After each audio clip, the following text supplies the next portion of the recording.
They are the tools of his trade, instruments that'll capture some of the darkest, dirtiest secrets in people's lives. All right, thanks. My investigator on that other surveillance. T.J. Ward is a man who gets paid to be nosy, to literally pry into other people's affairs and take pictures while he's doing it.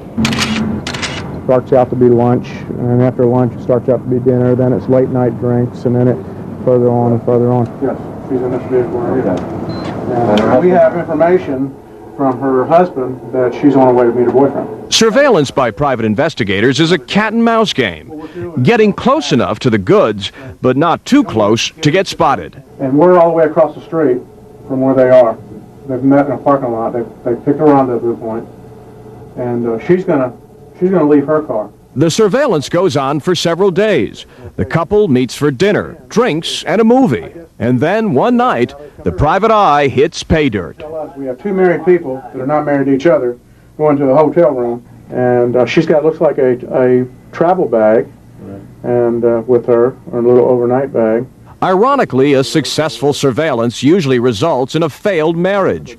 But the tape can mean the difference between a large alimony payment and no alimony at all. The moral of the story would be that we're protecting somebody's interest. We present the evidence. We don't take sides.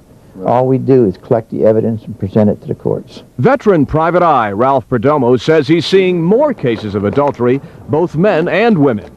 Several years ago, a woman named Sarah Tokars hired Perdomo to spy on her husband Fred, a man later convicted of having her murdered. Sarah's suspicions of Fred's philandering proved true. When they see the videos, or when they're confronted with the truth, yeah, it's heartbreaking. It really is. We see the sorry side of life in this profession. People who hire private eyes usually already have doubts about their spouse. Keith Smiley, on the other hand, had no reason to question her husband's devotion. Then one night, all that changed. He announced he was leaving her. He said to me, "You know, I've been unhappy." And he said, "And I'm leaving you tonight." And I said, "Is there another woman involved?" And he said, "There wasn't until 3 weeks ago. But there is now, and she's leaving her husband tonight, too." It's probably more pain than you could ever imagine. I thought I was going to die. My daughter thought I was going to die. I thought it would never go away.